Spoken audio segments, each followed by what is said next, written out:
Mutant Chronicles, Fiction, The Apostle of Insanity Trilogy, Volume 3, Dementia, by Michael A. Stackpole.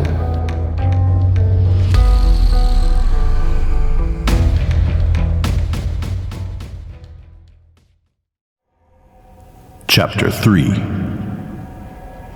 I left the three scientists debating whether or not old Boris needed a veterinarian or an electrician. Pushing on through the partition labyrinth, I turned left at the back wall and headed straight for the corner office. Down here, none of the offices had a view, but the corners were bigger, and possessing one was definitely a sign of corporate favor. Dr. Andrea Carter definitely deserved all the favor Cybertronic could show her. I say this without fear of appearing biased, even though she was the person who did for me what all the king's horses and men couldn't do for Humpty Dumpty. I'm certainly grateful for what she did. The skill with which she worked had made my recovery nothing short of miraculous. According to the normal timetable for reactivation, I should have been little better than Boris the Bat at distinguishing between friend and foe at this point in my career. Because of her, I was out on the street only 18 months after dying.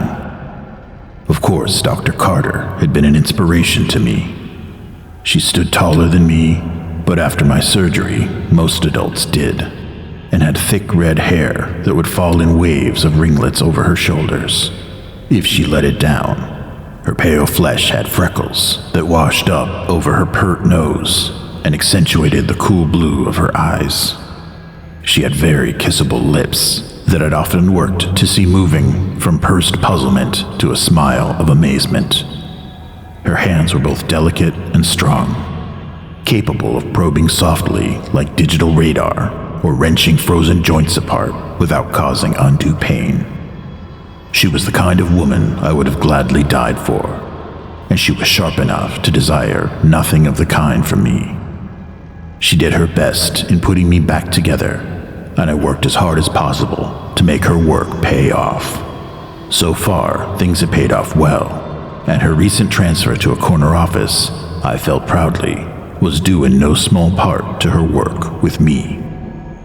I popped into her office without knocking and arced the Nick sticks at the far corner of the L-shaped room. The area nearest me, 1 foot of the L, had originally been intended as a conference area, but enough electronics and plastic things had been strewn across a long table and heaped upon chairs to come close to building me a little brother.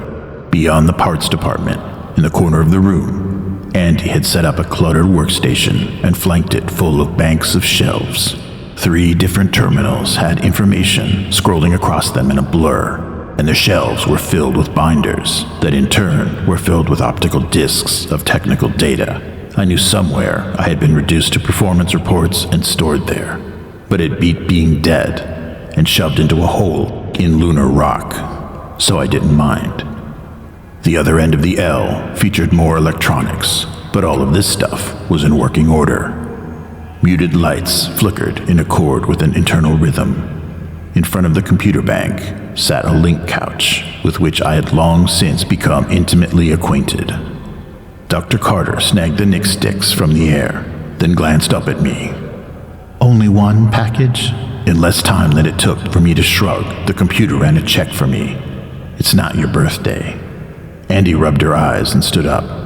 "No, but you increased my workload today. Debriefs are a normal part of your work. Your debriefs are never normal. Having a post-mortem perspective on life means little is normal. I thought I'd disallowed the death defense." I smiled. "Point. What did I do this time?" Andy opened the door that split her messy office from the link suite and waved me on into the tiled examination room beyond.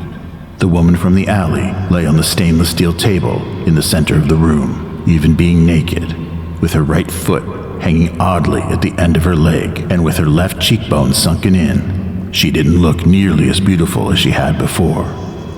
I tried to stop the computer from updating my memory of her with this new image, but it was too fast for me, and in a click whir, she was gone. You do good work, Rex, but picking up after you can be a bitch. You broke her ankle and chipped the knobs off her fibula and tibia.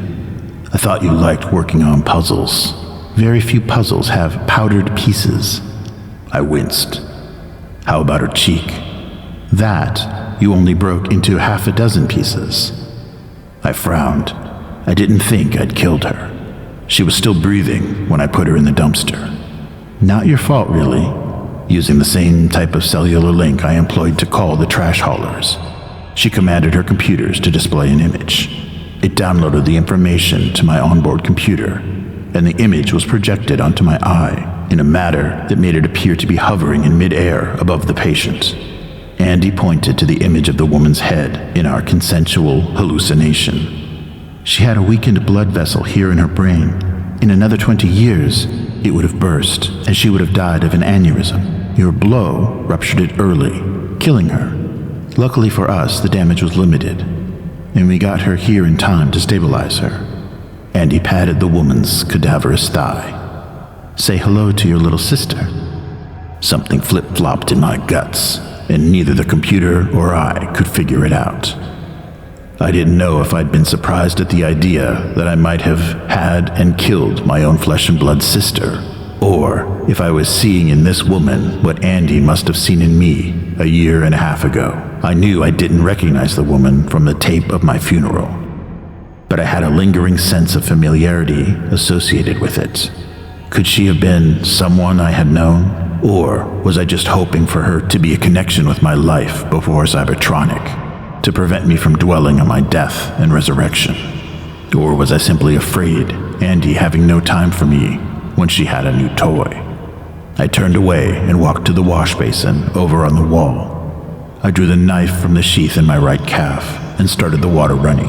What about the other one? He was extremely dead. So was I. You only had skull fragments in your brain, not a tumor. I winced. The fact that he had cancer had denied him the sort of revivification awaiting his partner, but not because it had destroyed brain tissue. Brain tissue could be replaced with cybernetic circuitry, as it had been in my case. The cancer doomed him because treating it and preventing metastasis cost too much and would take too much time for him to be useful. At least useful as an agent. You gonna ice him? Andy nodded. He'll be good for some parts. She frowned at me. You're not going to get that thing truly clean, you know.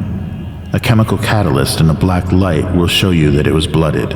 I could type and match the trace blood there to the man you killed inside an hour and a half. I smiled and glanced back at her over my shoulder. I'm not worried about physical traces on the knife. Without a body, no one is going to be looking at a conviction. I'm just cleaning up my tools before finishing a job. Andy arched an eyebrow. You listen to some Brotherhood sooth spewer on your way here? Are you getting metaphysical on me? I resheathed the knife, then turned and smiled with as much charm as I could muster. I would love to get physical on you, Doctor. You couldn't handle it, Rex. You'd be surprised, Andy. No, I wouldn't. I put you back together, remember? I know all your capabilities. Really? Then I must have somehow forgotten what would have been a very memorable series of tests. Hysterical amnesia, Rex. Andrea forced a yawn. The inability to deal with failure has often been known to induce it. She leaned back, resting her butt on the table with the cadaver. Seriously, is something bothering you? I shook my head, but not enough to convince her or me that I meant it. I don't think so. At least nothing but your continued resistance to my obvious charms. What you lack in subtlety, you make up for in persistence. Then there is a chance. No, I prefer subtle. Her glacial eyes scanned me up and down. You've not reacted to a termination this way before, Rex. You've done Jack's and Jill's before, without problems. It's not the killing, nor the fact that I killed a woman. I rubbed my left hand over my face, then folded my arms across my chest. There's something else rolling around inside my brain.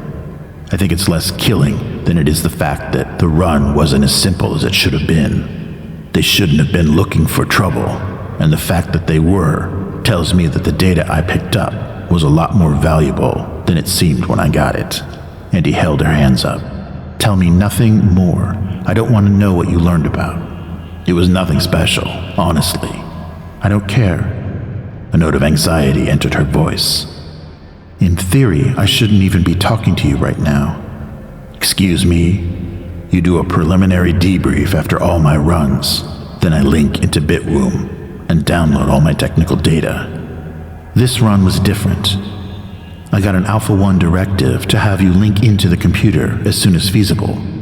The boys in the penthouses don't want me to know what you learned, and I respect that.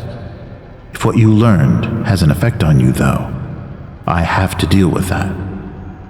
They want you to get the stains out, even though you don't know what got spilled. That's why I have a corner office. I'm sorry for being such trouble. I nodded toward the door. Can I link in through the setup in your office? Andy nodded. I'll be working in here. I figure I've got 6 hours of reconstructive and interrogative surgery, then 36 hours of intensive care before she's ready to run. She smiled. I doubt she'll need 1/10 of the rehabilitation time you did, though. The work I'm doing on her isn't nearly as extensive as it was on you. Thanks for not breaking her back. I shrugged again. We'd not been introduced, so I didn't feel I could do that. Always the gentleman. I flashed her a smile. I know how to treat a lady, if you just give me the chance. Take a hint, Rex. When I'm standing next to the corpse of a woman you killed, even at your most subtle, you're pretty obvious. I can see that. Maybe she'll like obvious when I get her up and going. Cardinal's blood, I hope not. No? No. I started toward the door. I'm not sure I want to be attractive to women who let me kill them before our first date. Mutant Chronicles, Fiction, The Apostle of Insanity Trilogy, Volume 3, Dementia, by Michael A. Stackpole. Chapter 3, End.